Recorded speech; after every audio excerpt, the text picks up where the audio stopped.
நினைக்கிறேன். இந்த படத்தை இயக்கினது ஹரி கே சுதன். இது தமிழ்ல ஒரு முதல் முறையா ஒரு ஆன்மீகத்தை ஒரு வேறு மாதிரி புதுமையா சொன்ன படம். இது நம்மளுடைய சொசைட்டிக்கு ஒரு பெரிய ஒரு கொஸ்டின் அண்ட் சேலஞ்ச் நாங்கள் பண்ணுறோம்.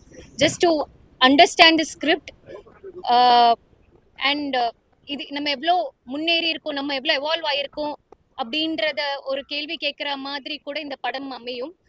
ரொம்ப யதார்த்தமா, ரொம்ப சிம்பிளா நம்ம சொசைட்டில எல்லாருக்கும் புரிஞ்சுக்கிற மாதிரி ஆன்மீகத்தை சார்ந்து இந்த கதை எடுத்திருக்கோம்.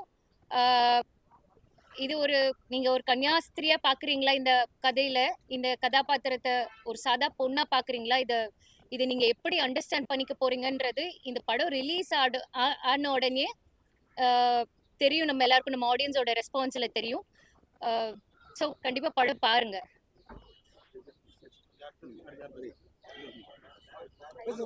என்னோட பேரு சிந்து குமரேசன். நான் மரியா படம் நீங்க எல்லாரும் பார்த்துருப்பீங்க. இந்த படத்துல நான் வந்துட்டு ஆக்னஸ் அப்படிங்கிற கேரக்டர் பண்ணியிருக்கேன், மரியாவோட கசின். ஸோ இந்த படம் வந்துட்டு ரொம்ப ரொம்ப ஸ்பெஷலான ஒரு படம். நான் ரொம்ப பிடிச்சி பண்ண ஸ்கிரிப்ட் இந்த படம். அதுக்கு எனக்கு வாய்ப்பு கொடுத்த டிரெக்டர் ஹரிக்கு தான் நான் வந்து ஃபர்ஸ்ட் ஆஃப் ஆல் தேங்க்யூ சொல்லணும். ஏன்னா எனக்காக ரொம்ப நாள் வெயிட் பண்ணி இந்த படம் பண்ணாங்க. இந்த படம் வந்து கண்டிப்பாக ஒரு சேலஞ்சிங்கான ஒரு ஸ்கிரிப்ட்னு தான் சொல்லணும். கண்டிப்பாக இது ஒரு நம்ம டே டு டே லைஃப்பில் நம்ம கடந்து போகக்கூடிய சொசைட்டியை வந்து கேள்வி கேட்குற மாதிரியான ஒரு ஸ்கிரிப்ட் தான். அக்டோபர் 3 வந்து தியேட்டருக்கு வருது. நீங்கள் எல்லோரும் கண்டிப்பாக பார்க்கணும். உங்களோட சப்போர்ட் கண்டிப்பாக எங்கள் டீமுக்கு ரொம்ப ரொம்ப தேவை. ஏன்னா ஒரு பட்டிங் ஒரு பீப்புளாக நாங்கள் வந்து இந்த படம் பண்ணியிருக்கோம். ஸோ கண்டிப்பாக உங்களோட சப்போர்ட் தேவை. தேங்க்யூ.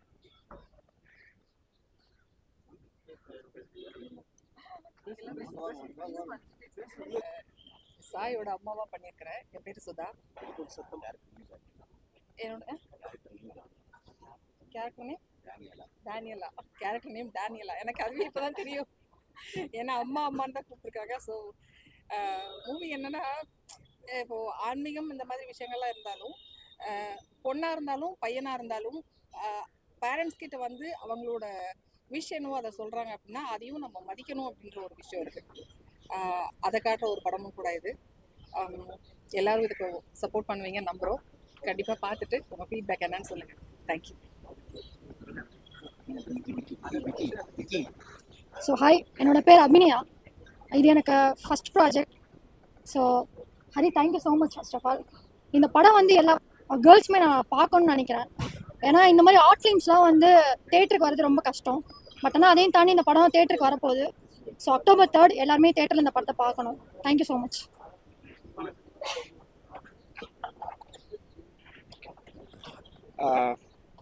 எல்லாருக்கும் வணக்கம். என் பேர் விக்னேஷ். இது என்னோட செகண்ட் ஃபிலிம். ஃபர்ஸ்ட் ஃபிலிம் வந்து இதே இடத்துல கல்யாணத்துக்கு அப்படின்னு ஒரு படம் பண்ணியிருந்தேன் ஹீரோவா. இது என்னோட செகண்ட் ஃபிலிம். ஹரிக்கு வந்து என்னோட மிகப்பெரிய நன்றி. ஏன்னா கடந்த ஒரு 10 வருஷமாக 2 பேருமே ட்ராவல் பண்ணிட்டு இருக்கோம். ஸோ ஆரம்பத்து ஸ்டேஜ்லேருந்து எனக்கு தெரியும் நல்லாவே. மரியாவை பொறுத்த வரைக்கும் என்ன சொல்லணும்னா, இந்த படம் வெறும் கேர்ள்ஸ் மட்டும் லேடிஸ் மட்டும் பார்க்கக்கூடிய படம் இல்லை. எல்லாருமே பார்க்கணும். யங்ஸ்டர்ஸ் எல்லாருமே பார்க்கணும். பேரண்ட்ஸ் எல்லாருமே பார்க்கணும். ஏன்னா இதுக்கு அடுத்த ஜென்ரேஷன் நம்ம கையில் தான் இருக்குது. ஸோ நம்ம என்னெல்லாம் பேசுகிறோமோ அதை வச்சு தான் அடுத்த ஜென்ரேஷன் வளரும். ஸோ இந்த படம் ரொம்ப முக்கியமான ஒரு படம். கண்டிப்பாக எல்லாருமே சப்போர்ட் பண்ணுங்கள். Young team. ஸோ இதுக்கப்புறம் நாங்கள் நிறைய பண்ண வேண்டியது இருக்குது. ஸோ எங்கள் எல்லாருக்குமே சப்போர்ட் பண்ணுங்கள். இந்த படம் வந்து ரிலீஜனை நாங்கள் தப்பாகவும் பேசலை, பெண்களை பற்றியும் எதுவும் தப்பாகவும் காட்டல. ஸோ நடக்க ரியாலிட்டியை பேசியிருக்கோம். ஸோ அதனால் கண்டிப்பாக சப்போர்ட் பண்ணுங்கள். நன்றி.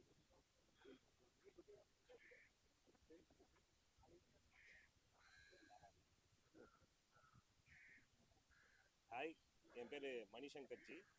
நான் சினிமாட்டோகிராஃபராக ஒர்க் பண்ணியிருக்கேன். ஹரி கே சுதனுக்கு வந்து நான் ரொம்ப தேங்க்ஸ் சொல்லிக்கிறேன், டேரக்டருக்கு.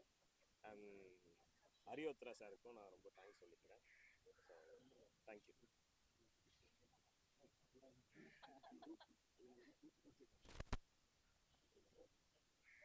வணக்கம், என் பேர் பாலாஜி. இந்த படத்தில் ஒரு கேரக்டர் ரோல் பண்ணியிருந்தேன். So Arun road. First Hari அண்ணாவுக்கு என்னோட ரொம்ப நன்றி. ஸோ நன்றியை தாண்டி அவர் எங்கள் அண்ணா. ஸோ அவர் காலேஜ் டைம்லேருந்து என் கூட இருந்து நிறைய எனக்கு சின்ன சின்ன ரோல்ஸ், நிறைய ஷார்ட் ஃபிலிம்ஸ் நிறைய எனக்கு பண்ணிருக்காரு.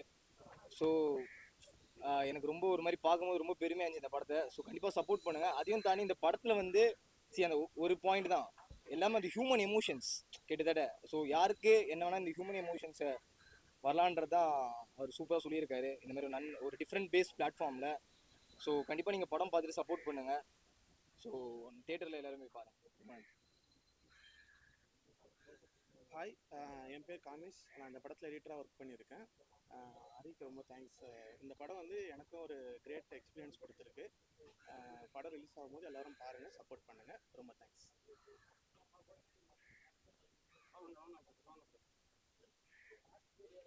ஹாய், என் பேர் பரத் சுதர்ஷன். இந்த ஃபிலிமில் நான் வந்து ஒரு சாங்கும் அண்டர்ஸ்கோர்லேயும் ஒர்க் பண்ணியிருக்கேன். ஹரிக்கு ஒரு பெரிய தேங்க்ஸ். இது ஒரு ஃப்ரெஷ் கான்செப்ட். ரொம்ப நல்லா இருந்துச்சு ஒர்க் பண்ணுறதுக்கு. பேக்ரவுண்ட் ஸ்கோராகவும் சரி, அந்த ஒரு எமோஷன்ஸை கன்வே பண்ணுற ஒரு பிளாட்ஃபார்மாகவும் சரி, ரொம்ப நல்லா இருந்துச்சு. என்னோட மியூசிக் டீமுக்கு ஒரு பெரிய தேங்க்ஸ், தினேஷ், ஆதாம் அண்ட் நித்யாவுக்கு. ஸோ ரொம்ப தேங்க்ஸ். இந்த படத்தை பார்த்துட்டு ரெஸ்பான்ஸ் கொடுங்க. We are waiting. Thank you.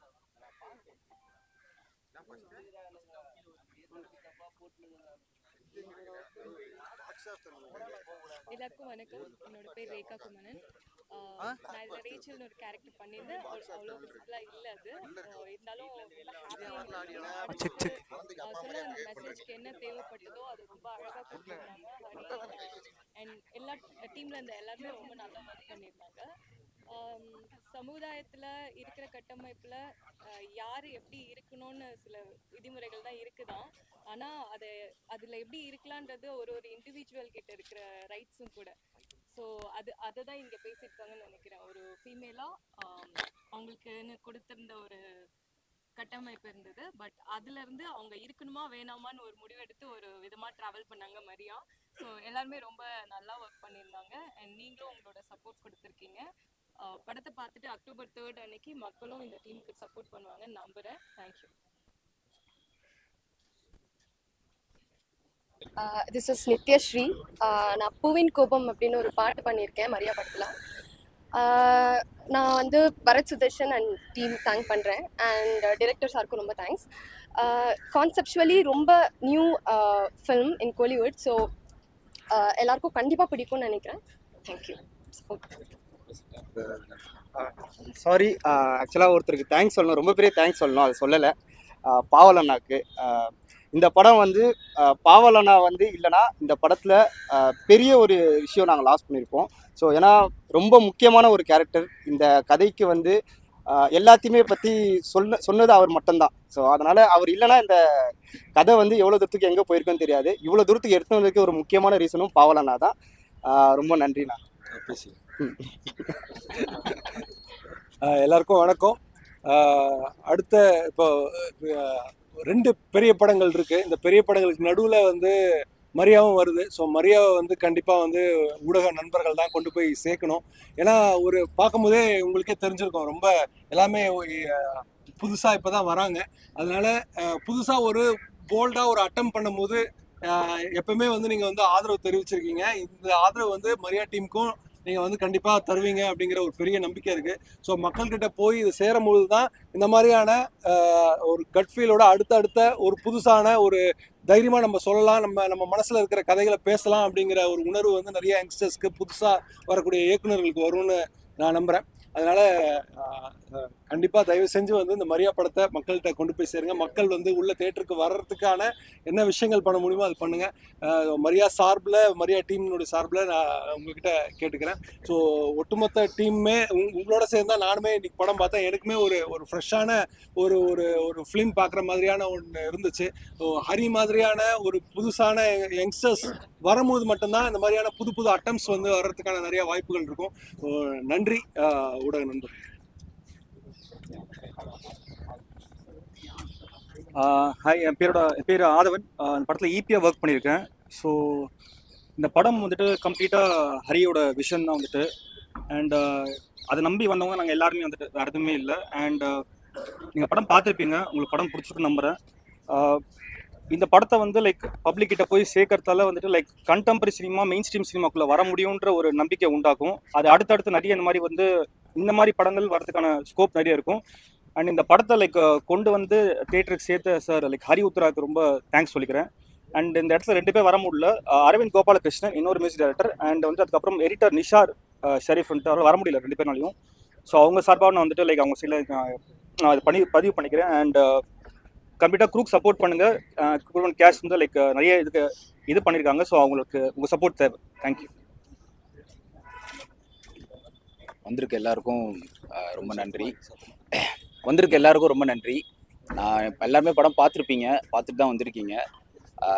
Actually வந்து என்னென்னா, நம்ம ஒரு கிரியேட்டர் அண்ட் ரைட்டராக வந்து நான் படத்தில் என்னென்ன நான் சொல்லணும்னு நினச்சனோ, எதை டிஸ்கஸ் பண்ணணும்னு நான் நினச்சனோ, அது எல்லாத்தையுமே through screen play, frames and through characters மூலமாக நான் சொல்லிட்டேன். ஸோ திருப்பி அதை பற்றி நான் இது சொல்ல வந்தேன் அப்படி சொல்ல வந்தேன் நான் சொல்ல விரும்பலை. நீங்கள் படம் பார்த்துருப்பீங்க, உங்களுக்கு தெரிஞ்சிருக்கும் என்ன மாதிரி ஒரு டுவாலிட்டி இந்த கதை ப்ளேஸ் பண்ணுதுன்னு.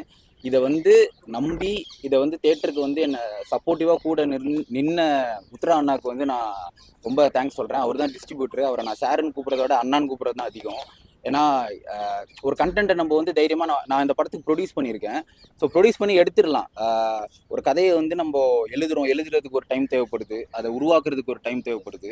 அதுக்கப்புறம் அது ஃபினிஷ் ஆகி அது வெளியே போகும்போது அதை விட முக்கியமான ஒரு பர்சன், நம்மளுக்கு ஈக்குவலான ஒரு பர்சன் அதை புரிஞ்சுக்கிட்டா மட்டும்தான் அந்த கதையை வந்து வெளியே கொண்டு போக முடியும். அப்படி எனக்கு ஹெல்ப் பண்ணி உள்ளே வந்தவர் தான் அறிவுத்துறான் தான். அவர் இல்லைன்னா எனக்கு தெரிஞ்சு இந்த இடத்துல இங்கே நான் இல்லவே இல்லை. அது நான் எப்போவுமே அவருக்கு கிராட்டிடியூடாக நான் இருக்கேன்.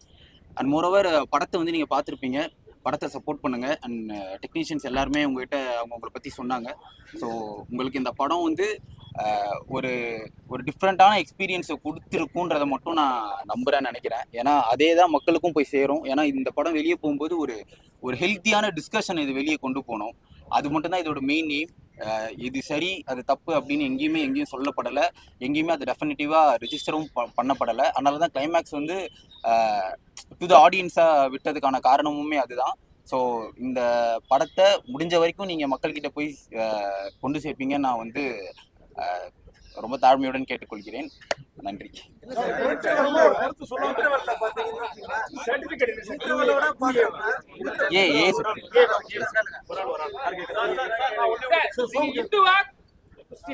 ஏன்னா என்னன்னா இப்ப வந்து இந்துக்கு ஆப்போசிட் வந்து தீகா, சரிங்களா? நீங்க கிறிஸ்டியன்ஸ்க்கு ஆப்போசிட் வந்து நீங்க வந்து ஒரு விஷயம் காட்டுறீங்க. அது உண்மையா இருக்கா? இது வரைக்கும் உண்மையா இருக்குனால தான் எப்படி சொல்றீங்க நீங்க உண்மையா இருக்குன்னு? அப்ப நன்மே வந்து அது மாறலாமா? கடைசி விஷயம் வச்சிருக்கீங்க. அது எந்த ஒரு கிறிஸ்டியன்ஸுக்குமே வந்து ஏத்துக்க முடியாத ஒரு விஷயம். அதை நீங்க வச்சிருக்கீங்க. ஏன்? எந்த சீன் சார் சொல்றீங்க நீங்க? கடைசியா நீங்க ஒரு விஷயம் அது நான் ஓபன் பண்ணா அது கிளைமேக்ஸ்ல வந்துரும். இல்ல சார், ஓப்பனாக சொல்லணும்னா இது யாரையும் வந்து ஹர்ட் பண்ணணும், யாரையும் குத்தணும் அப்படின்னு அந்த இன்டென்ஷன்ல இந்த கதை எடுக்கவே இல்லை. அதனால தான் கடைசியா அந்த கிளைமேக்ஸ் வந்து கிறிஸ்தவர்கள் மனசை காயப்படுத்தாது நீங்க நம்புறீங்களா? இல்ல நான் நம்புறேன். யாருடையும் பெரும்பான்மை மக்கள் நம்புறீங்க காயப்படுத்துற மாதிரி ஒரு விஷயம் நீங்க பண்ணல, நீங்க நம்புறீங்களான்னு கேக்குறேன். நாங்க பண்ணதா ஃபீல் பண்றோம், நீங்க வந்து பண்ணல நம்புறீங்களா? இல்ல நான் அதை நம்புறதுனால தான் அந்த கதையை எழுதுனா அதை எடுத்திருக்கேன். கிறிஸ்தவர்களுடைய மனசை காயப்படுத்தா நீங்க நம்புறீங்களா? நான் நம்புறேன் சார். வேளாங்கண்ணி கோயிலுக்கு போயிருக்கீங்களா? போயிருக்கேன் சார். மும்மதத்துல உள்ளவங்களும் கோயிலுக்கு போறாங்க. அன்னை மாதா வந்து நீங்க ஒரு தவறான ஒரு சித்தரிப்புல இல்லையே. இல்ல சார், அப்படி எங்கேயுமே ரெஜிஸ்டர் பண்ணப்படல. எங்கேயுமே வந்து அதுக்கான ரெஃபரன்ஸும் எங்கேயுமே வைக்கவே இல்லை சார். நீங்க மரியாதை பேர் வச்சிருக்கீங்களா? அப்போ வந்து அன்னை மாதாவை மும்மதத்துல உள்ளவங்க இல்ல. வேளாங்கண்ணி கோயில் வந்து கிறிஸ்தவர்கள் போறாங்க, இந்துக்கள் போறாங்க, கிறிஸ்டியன்ஸ் போறாங்க, எல்லாருமே போறாங்க. அது தவறான ஒரு சித்தரிப்புல நீங்க காட்டுறீங்க கிளைமேக்ஸ்ல. இல்ல சார், இது தவறான சித்தரிப்பா காட்டவே இல்லை சார். அதனால தான் பிகினிங்ல இருந்தே படத்துல ஒரு கோட் இருக்கும். To reach the holiness you have to face all the unholiness ஒன்னு இருக்கும். அதுக்கான ஸ்டேஷன் இது ஆன்டி கிரைஸ்ட் ஒரு இது காட்டிங்க. கிறிஸ்டியானிட்டிக்கு எதிரான படம் தான் நீங்க சொல்லிருக்கீங்க. எங்க சொல்லிருக்கீங்க? வெளியே வரணும் எல்லாமே கிறிஸ்தவ மதத்துல இருந்து வெளியே. இல்ல சார், இப்போ நான் வந்து ஒரு வேர்ல்டு வார் 2 பத்தி ஒரு படம் எடுக்கிறேன்னா நான் ஹிட்லரை பத்தி நான் பேசணும், நான் நாசிஸை பத்தி காட்டணும். ஸோ அதுதான் அந்த கதையோட கிரியேட்டரோட இயல்பு. அதுதான். அப்போ ஒரு நன்னை பத்தின ஒரு கதையை நான் எடுக்கும்போது கிறிஸ்டியானிட்டின்றது வந்து என்னோட பேக்ட்ராப். அது வந்து ஒரு கிரியேட்டிவ் பிளாட். அது எந்த ஒரு தனி மனிதர் தாக்குதலோ எந்த ஒரு மதத்தையும் வந்து புண்படுத்தணுன்ற நோக்கத்துல எடுக்கப்படவில்லை. அந்த ஒரு இன்டென்ஷன் இருந்திருந்தா இத்தனை பேர் யாரும் இந்த படத்துக்கு சப்போர்ட்டும் பண்ணியிருக்க மாட்டாங்க. அதை ரொம்ப நான் தாழ்மையோட நான் ரெஜிஸ்டர் பண்ணிக்கிறேன். அற்புதமான ஒரு திரைப்படம். இன்டர்வல் வரைக்கும் பாத்தீங்கன்னா ஒரு அற்புதமான ஒரு திரைப்படம். அதாவது ஒரு பெண்ணுடைய உணர்வு, மதம்ங்கிறது வந்து எந்த அளவுக்கு அதை வந்து புஷ் பண்ணி வைக்கிது அந்த உணர்வா தெரியுது. அதுலயே ஒரு முழு படம் பார்த்த திருப்தியும் கிடைச்சிருக்கு. ஆனா ஆஃப்டர் இன்டர்வல் பாக்குறப்ப இந்த மதத்துக்கு பதிலா இன்னொரு மதம் இருக்கு, இதெல்லாம் காட்டுறீங்க. அது இந்த கிறிஸ்டியானிட்டி அப்படிங்கறத வருது. இதுல இங்க பெரும்பான்மையா இருக்கிறது வந்து இந்துக்கள், இந்து மத சாமியார்கள். இப்ப கூட பார்த்தா அன்னபூரணின்னு ஒரு சாமியார் பத்தி கூட சர்ச்சையெல்லாம் வந்துச்சு. அப்ப அதே மாதிரி வட இந்தியாவில் பார்த்தீங்கன்னாலே நம்ம வந்து இதெல்லாம் பார்க்குறோம், நிறைய வந்து இந்து பெண் சாமியார்களே இருப்பாங்க. இதெல்லாம் வந்து பெரும்பான்மையில இருக்கிறத விட்டுட்டு ஒரு சிறுபான்மை விஷயத்தை வெளியே கொண்டு வரதுக்கு என்ன காரணம்? இல்ல இது சிறுபான்மை பெரும்பான்மைன்னு அவ்வளவு பெரிய டேர்ம்ஸ்குள்ள இதை கொண்டு போவேனா? சிறுபான்மை நான் டோட்டலா அக்செப்ட் பண்றேன், எக்ஸெப்ட் கிளைமேக்ஸ். அவ்வளவு தூரம் புரட்சிகரமா கிறிஸ்தவத்தை பத்தி இது வரைக்கும் எவ்வளவு தோல்விச்சு காட்டுறேன். Okay sir. கிறிஸ்தவ மதத்துடைய தோல்விச்சு பாவல் விஷயங்களா இருக்கு பாத்தீங்களா, எனக்கு தெரியாது. கொஞ்சம் உள்ள வந்து போயிட்டு சொன்னீங்கன்னா இருங்க, நான் கேட்டதுக்கு அவர் சொல்லட்டா அப்புறம் சரி அவர் சொல்லி. இல்லை சார், நான் எந்த ஒரு இந்த சிறுபான்மை பெரும்பான்மைன்னு அந்த அவ்வளோ பெரிய ஒரு பொலிட்டிக்கல் ஆங்கிள் இதை நான் பார்க்கவே இல்லை. நான் ஏன் நீங்கள் கேட்குறது புரியுது, இத்தனை கடவுள் இருக்காங்க, ஏன் வந்து இந்த இதை நீங்கள் எடுத்திருக்கீங்க அப்படின்னும் போது ஒரு கிரியேட்டர் பாயிண்ட் ஆஃப்லேருந்து பார்த்தீங்கன்னா ஒரு நன்னுன்ற ஒரு கேரக்டர் வந்து யூனிவர்சலாக நம்ம எவ்வளவோ ஹாலிவுட் ஃபிலிம்ஸில் நம்ம பரிச்சயப்பட்ட ஒரு கேரக்டர் அது. இப்போ ஒரு ரைட்டர் டேரக்டராக ஃபர்ஸ்ட் டைம் நான் என் படத்தை கொண்டு போகும்போது என்னோட ஒரு ஃபர்ஸ்ட் ஸ்டெப் வந்து ரொம்ப ஸ்ட்ராங்காக இருக்கணும்னு நம்ம டிசைட் பண்ணுறோம். அது ஸ்ட்ராங்காக இருக்குன்றது வந்து கண்டென்ட்ல மட்டும் இல்லை, நம்ம எந்த கேரக்டர் கிரியேட் பண்ணுறோன்றதுல இருக்கு. அப்போ நன்னுன்றது வந்து ஒரு யூனிவர்சல் கேரக்டர். அது வந்து அங்கே அப்ராட்ல இருந்தாலும் சரி இங்கே இருந்தாலும் சரி அது ஒரு வெஸ்டர்ன் இன்ஃப்ளூயன்ஸ்டான ஒரு கேரக்டர். இல்லை சார், நான் சொல்றது கேளுங்க. இப்போ என்னன்னா எப்பவுமே ஒரு கேரக்டரை உருவாக்குறதுல இருந்து ஒரு கிரியேட்டருக்கு வந்து ஒரு சேலஞ்ச் இருக்கும். அப்படி பார்த்தா நம்மளுக்கு அந்நியப்பட்ட ஒரு கேரக்டர் எடுத்து எழுதுறது தான் ஒரு கிரியேட்டருக்கு ஒரு சேலஞ்சு. ஸோ அதுவும் இந்த கதாபாத்திரம் வந்து ஒரு பெண் அப்படின்னும் போது நான் ஒரு ரைட்டர், நான் வந்து ஒரு ஆண், ஒரு பெண்ணோட பாயிண்ட் ஆஃப் வியூலேருந்து எழுதுறதே எனக்கு ஒரு பெரிய சேலஞ்ச். அது வந்து எனக்கு ஒரு கிரியேட்டிவ் பாயிண்ட்லேருந்து மட்டுமே தான் அது எழுதப்பட்டதை தவிர்த்து வேற எந்த ஒரு உள்நோக்கமும் எந்த ஒரு தப்பான இன்டென்ஷனும் இது எடுக்கவே இல்லை. அதுதான் தெரிஞ்சுக்க.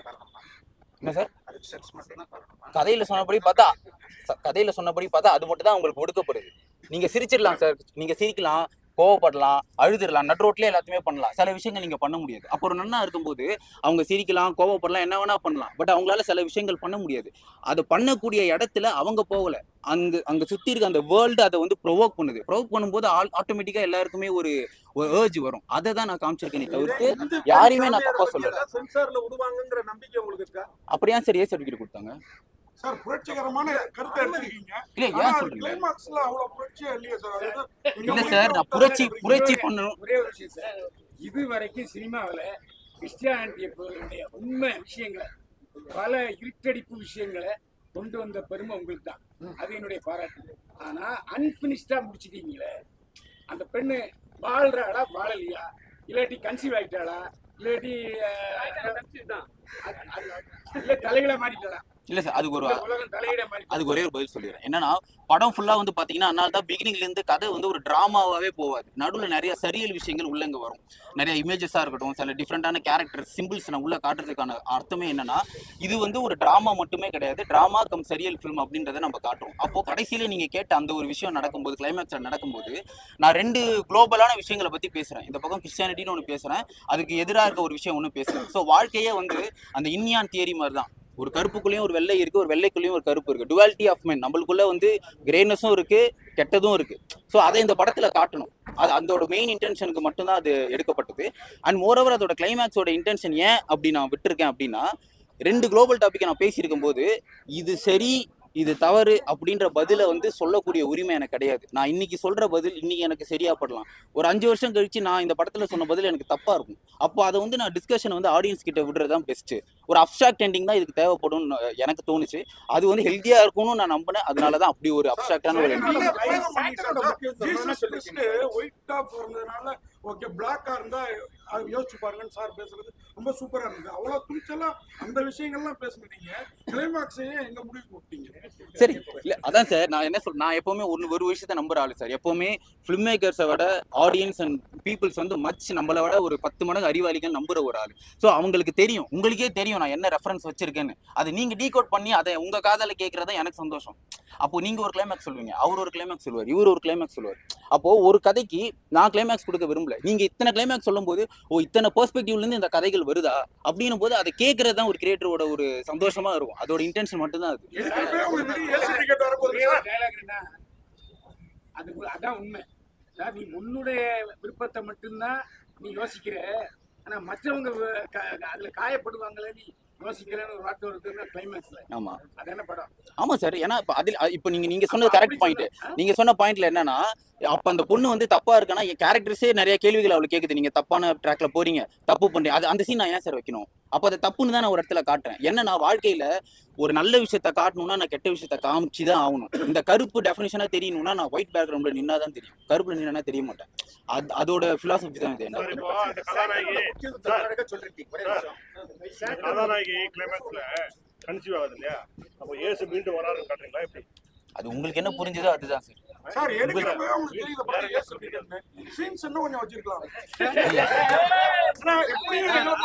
ஆனா நன்னுங்களா உங்களுக்கு நிச்சயமா எதிர்ப்பு இருக்கும் சார். டெஃபினட்டா நீங்க படத்துல எல்லா விஷயம் சொல்றீங்க, தோல் வச்சீங்கன்னா சொன்னாரு. இப்ப இருக்க ஜெனரேஷன் எங்க பொண்ணு சரக்கு அடிக்கிறாங்களா, லிவிங் டுகெதர் இருக்காங்களா? உங்க டீம்ல யாரெல்லாம் லிவிங் டுகெதர் இருக்காங்க சார்? அது அவங்களோட பர்சனல், அதை எப்படி சார் சொல்ல முடியும் நம்ம? நீங்க காமிக்கிட்டு தமிழ்நாட்டு பொண்ணுங்க இப்பெல்லாம் இருக்கிறாங்கன்ற மாதிரிலாம் சொல்றீங்க. தமிழ்நாட்டு பொண்ணுங்கன்னு எங்கேயும் நான் காட்டல. ஒரு வீட்டுல இருக்கு பசங்க லிவிங்ல இருக்காங்கன்னு காமிக்கணும். இல்ல இப்போ சில படங்கள்ல வந்து லவ் வந்து பண்ணாங்கன்னா அவங்க என்ன இதுல பர்சனல் லவ்ல இது பண்ணிருக்காங்களா இல்ல ப்ரொஃபஷனல்ல பண்ணிருக்காங்களா நீங்க மத்த படங்கள்ல கேக்குறீங்களா? இல்ல ட்ரிங்க்ஸ் சாப்பிடுற மாதிரி இல்ல மத்த படங்கள்ல ட்ரிங்க்ஸ் குடிக்கிறதே கிடையாது. மத்த படங்கள்ல நான் இதான் கேட்டுட்டு இருக்கீங்க, இங்க எல்லாருமே கேட்டுதான் இருக்கிறாங்க.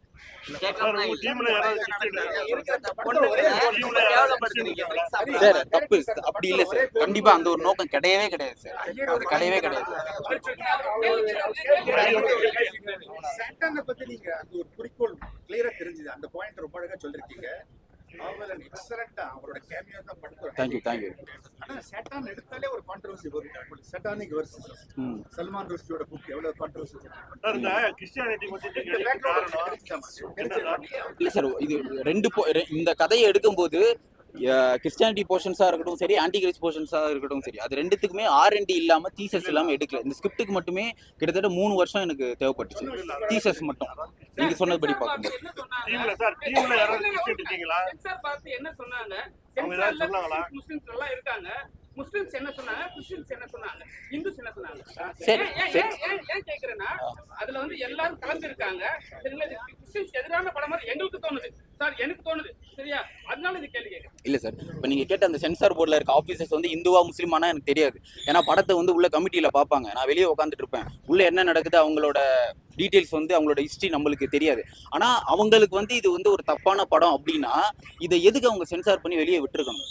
ஏன்னா இப்போ ஒரு கவர்மெண்ட் நீங்க சொன்ன அந்த சென்சார் போர்டு அதுல இருந்தே பேசினோம்னா, ஒரு சின்ன வந்து ஒரு பால் பாக்கெட் விற்கிறதா இருந்தாலும் சரி, ஒரு சோப்பு விளம்பரம் கூட நம்ம போய் கிளியரன்ஸ் வாங்கிட்டு வந்தாதான் அதுல இருக்க நேம்ஸோ என்னென்ன போடணுமோ நம்ம வெளியே வரும். அப்போ ஒரு வெகுஜனமா ஒரு மக்கள் கிட்ட ஒரு படம் போய் சேர போதும் போது நீங்க சொல்ற சர்ச்சையை இது கிரியேட் பண்ணும் அப்படின்னா அவங்க அதை கண்டிப்பா வெளியே விட்டுருக்க மாட்டாங்க.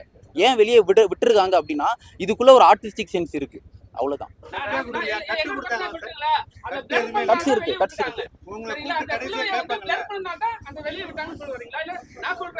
புரியல.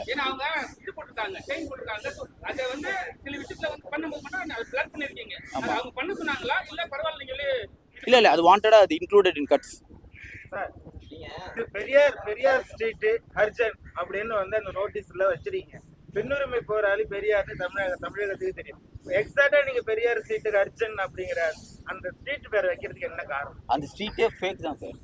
அந்த ஸ்ட்ரீட்டே ஃபேக், சும்மா கதையை இதுதான் நான் சொல்ல வரேன். நான் பெரியாரிஸ்ட்லாம் கிடையாது. நான் என்னோட பர்சனல் நான் என்ன பொலிட்டிக்கல் ஸ்டாண்டுன்றதை வந்து அதை நான் சொல்லணுன்ற அவசியம் இல்லை நான் நினைக்கிறேன். அது என்னோட தனிப்பட்ட உரிமை, என்னோட ஒரு அது சிட்டிசனா எனக்கு அந்த உரிமை இருக்கு. அதை சொல்லணும்னு சொல்லக்கூடாதுன்றது இருக்கு. இப்போ படத்துல நீங்க பார்த்த அது இருக்குல்ல, இது வந்து படம்ன்றதே ஒரு ஃபிக்ஷன் தான். இது ஒரு புனைப்பு. கேள்விப்பட்ட தகவல்கள் இருந்து எடுத்து நம்ம உருவாக்க கற்பனைகளோட மெர்ஜ் ஆகி ஒரு கதையை நம்ம பண்றோம். அதனால நம்ம காட்டக்கூடிய இப்போ இதே மாதிரி கேரக்டர்ஸ் ரியல் டைம்ல வாழுதுன்னு சொல்ல முடியாது. படம்ன்றது ஒரு புனைப்பு தான். அர்ஜன்ங்கிற வார்த்தையை வந்து காந்தி தான் வந்து அதிகமா யூஸ் பண்ணிருக்காரு. சரி, நீங்க அதை வந்து எனக்கு தெரியாது. நீங்க சொல்லி தான் காந்தி யூஸ் பண்ணிருக்காருன்னு எனக்கு தெரியும். நீங்க அதை எக்ஸாக்ட்டா அதை வச்சிருக்கீங்க. இல்ல சார், அது நீங்க சொல்லி தான். இல்ல நீங்க சொல்லி தான் எனக்கே தெரியும். ஸ்டோரி வந்து சொல்லும்போது அந்த கன்னியாஸ்திரி அப்படி அவங்க எப்படி ஒத்துக்கிட்டாங்க? ஏன்னா அவங்க நிறைய சீன் நல்லா பண்ணிருக்காங்க, போல்டா பண்ணிருக்காங்க. சரி, தேங்க்யூ. நீங்க சொல்லும் போது என்ன சொல்றீங்க? அவங்க கிட்ட நான் எப்படி பண்ணி கன்வின்ஸ் பண்ணல. நான் வந்து அவங்க கிட்ட ஸ்கிரிப்ட் சொல்லிட்டு நரேஷன் பண்ணேன். ஸ்கிரிப்ட் ஃபுல் பவுண்டு கொடுத்தாங்க, படிச்சுட்டு ஒரு 2 நாள் டைம் எடுத்துட்டு அவங்களோட டிசிஷன் சொன்னாங்க. அவ்வளவுதான்.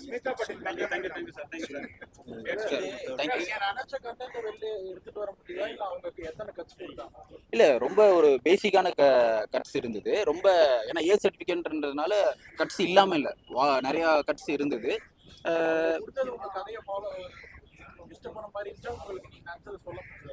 இல்லை அப்படி சொல்ல முடியாது. ஏன்னா இப்போ வந்து அவங்களோட ரெஸ்பான்சிபிலிட்டியும் ஒன்று இருக்குல்ல. அவங்க வந்து மக்களுக்காக ரெப்ரசென்ட் பண்ணுறதுக்காக ஒரு சென்சார் போர்டு இருக்குது அப்படின்னும் போது அதை முடிச்சுட்டு அவங்களோட இது ஒன்று இருக்குல்ல. ஸோ அதை அவங்களோட பாயிண்ட்லேருந்து அவங்க சொல்கிற கட்ஸு சில இதுவாக இருக்கும் நம்மளுக்கு.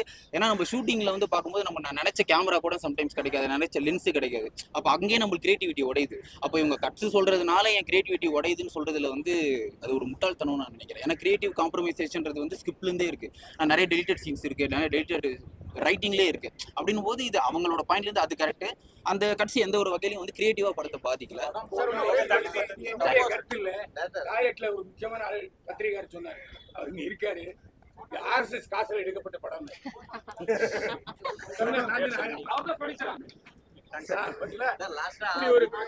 இதே பிரஸ் மீட் நடந்தது.